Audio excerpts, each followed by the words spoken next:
श्री राधा कृष्णाभ्याम नमः।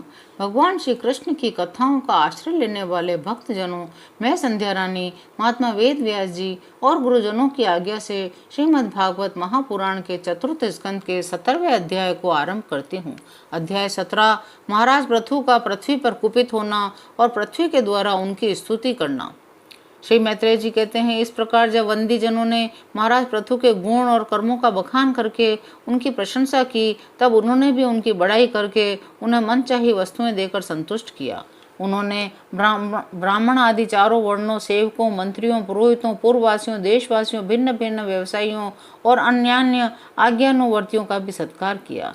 विदुर जी ने पूछा, ब्राह्मण, पृथ्वी तो अनेक रूप धारण कर सकती है, उसने गौ का ही रूप क्यों धारण किया?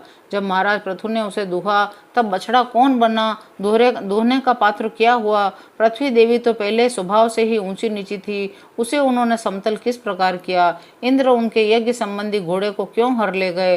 ब्रह्म ज्ञानियों में श्रेष्ठ भगवान सनत कुमार जी से ज्ञान और विज्ञान प्राप्त करके वे राजर्षि किस गति को प्राप्त हुए? मैं आपका और श्री कृष्णचंद्र का बड़ा अनुरक्त भक्त हूँ, इसलिए मुझे पुण्य कीर्ति श्री हरि के उस पृथु अवतार से संबंध रखने वाले और भी जो पवित्र चरित्र हों वे सब आप मुझसे कहिए। श्री सूत जी कहते हैं, जब विदुर जी ने भगवान वासुदेव की कथा कहने के लिए इस प्रकार प्रेरणा की, तब मैत्रेय जी प्रसन्न चित्त से उनकी प्रशंसा करते हुए कहने लगे, विदुर जी, ब्राह्मणों ने महाराज पृथु का राज्याभिषेक करके उन्हें प्रजा का रक्षक उद्घोषित किया था। इन दिनों पृथ्वी अन्नहीन हो गई थी, इसलिए भूख के कारण प्रजाजनों के शरीर सूख कर कांटे हो गए थे। उन्होंने अपने स्वामी पृथु के पास जाकर कहा, राजन, जिस प्रकार कोटर में सुलगती हुई आग से पेड़ जल जाता है, उसी प्रकार हम पेट की भीषण ज्वाला से जले जा रहे हैं। आप शरणागतों की रक्षा करने वाले हैं और हमारे अन्नदाता प्रभु बनाए गए हैं, इसलिए हम आपकी शरण में आए हैं।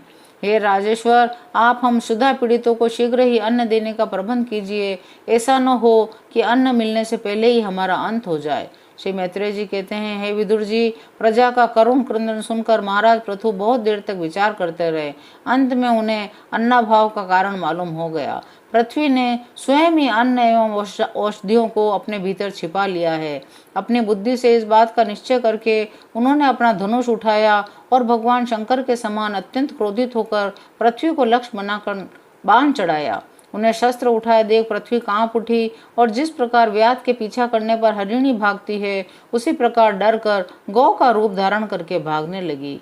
यह देखकर महाराज पृथु की आंखें क्रोध से लाल हो गईं। वे जहां जहां पृथ्वी गई वहां वहां धनुष पर बाण चढ़ा उसके पीछे लगे रहे। दिशा विदिशा, स्वर्ग, पृथ्वी, अंतरिक्ष में जहां जहां भी वह दौड़ कर जाती, वहीं उसे महाराज पृथु हथियार उठाए अपने पीछे दिखाई देते थे।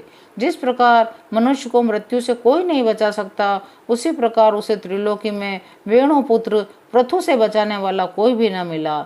तब वह अत्यंत भयभीत होकर दुखित चित्त से पीछे की ओर लौटी महाभाग पृथु जी से कहने लगी, धर्म के तत्व को जानने वाले शरणागत वत्सल राजन, आप तो सभी प्राणियों की रक्षा करने में तत्पर है, आप मेरी भी रक्षा कीजिए। मैं अत्यंत दीन और निरपराध हूँ, आप मुझे क्यों मारना चाहते हैं? स्त्रियां कोई अपराध करे तो साधारण जीव भी उन पर हाथ नहीं उठाते, फिर आप जैसे करुणामय और दीन वत्सल तो ऐसा कर ही कैसे सकते हैं? मैं तो एक सुदृढ़ नौका के समान हूँ, सारा जगत मेरे पर ही आधार पर ही स्थित है। मुझे तोड़कर आप अपने को और अपनी प्रजा को जल के ऊपर कैसे रखेंगे? महाराज पृथु ने कहा, पृथ्वी, तू मेरी आज्ञा का उल्लंघन करने वाली है। तू यज्ञ में देवता रूप से भाग तो ले लेती है, किंतु उसके बदले हमें अन्न नहीं देती, इसलिए आज मैं तुझे मार डालूंगा। तू जो प्रतिदिन हरी हरी घास खा जाती है, अपने थन का दूध नहीं देती, ऐसी दुष्टता करने पर तुझे दंड देना अनुचित नहीं कहा जा सकता।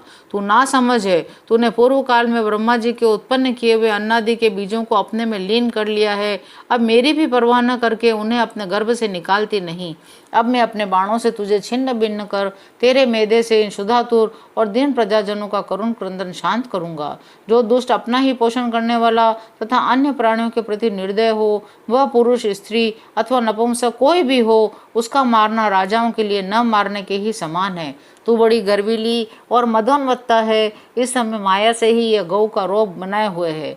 मैं बाणों से तेरे टुकड़े टुकड़े करके अपने योग बल से प्रजा को धारण करूंगा। इस समय महाराज पृथु काल की भांति क्रोध में ही मूर्ति धारण किए हुए थे। उनके ये शब्द सुनकर धरती कांपने लगी। उसने अत्यंत विनीत भाव से हाथ जोड़कर कहा, पृथ्वी ने कहा, आप साक्षात परम पुरुष हैं, अपनी माया से अनेक प्रकार के शरीर धारण कर गुणमय जान पड़ते हैं। वास्तव में आत्मानुभव के द्वारा आप अधिभूत, अध्यात्म, अधिदेव संबंधी अभिमान और उससे उत्पन्न हुए राग द्वेषादि से सर्वथा रहित हैं। मैं आपको बार बार नमस्कार करती हूँ। आप संपूर्ण जगत के विधाता हैं। आपने ही यह त्रिगुणात्मक सृष्टि रची है और मुझे समस्त जीवों का आश्रय बनाया है। आप सर्वथा स्वतंत्र है प्रभु। जब आप ही अस्त्र शस्त्र लेकर मुझे मारने को तैयार हो गए, तब मैं और किसकी शरण में जाऊं।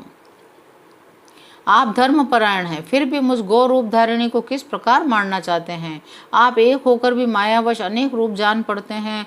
आपने स्वयं ब्रह्मा को रचकर उनसे विश्व की रचना कराई है। आप साक्षात सर्वेश्वर हैं। आपकी लीलाओं को अजितेंद्रिय लोग कैसे जान सकते हैं। उनकी बुद्धि तो आपकी दुर्जय माया से विक्षिप्त हो रही है। आप ही पंचभूत इंद्रिय, उनके अधिष्ठात्र देवता, बुद्धि और अहंकार रूप अपनी शक्तियों के द्वारा क्रमशः जगत की उत्पत्ति, स्थिति और संहार करते हैं। आप साक्षात परम पुरुष और जगत विधाता हैं। आपको मेरा नमस्कार है। हे अजन्मा प्रभु, आप ही अपने रचे हुए भूत, इंद्रिय और अंतःकरण रूपी जगत की स्थिति के लिए आदि वराह रूप होकर मुझे रसातल से जल के बाहर लाए थे। इस प्रकार एक बार तो मेरा उद्धार करके आपने धराधर नाम पाया था। आज आप वही वीर मूर्ति से जल के ऊपर नौका के समान स्थित मेरे ही आश्रय रहने वाली प्रजा की रक्षा करने के अभिप्राय से पेने पेने बाण चढ़ाकर दूध न देने के अपराध में मुझे मारना चाहते हैं। इन त्रिगुणात्मक सृष्टि की रचना करने वाली आपकी माया से मेरे जैसे साधारण जीवों के चित्त मोहग्रस्त हो रहे हैं। मुझ जैसे लोग तो आपके भक्तों की लीलाओं का भी आशय नहीं समझ सकते, फिर आपकी किसी क्रिया का उद्देश्य न समझें तो इसमें आश्चर्य ही क्या है। अतः जो इंद्रिय संयम आदि के द्वारा विरोचित यज्ञ का विस्तार करते हैं, ऐसे आपके भक्तों को भी नमस्कार है। 17वां अध्याय यहीं विराम लेता है। शेष अगले अंक में। जय श्री कृष्ण।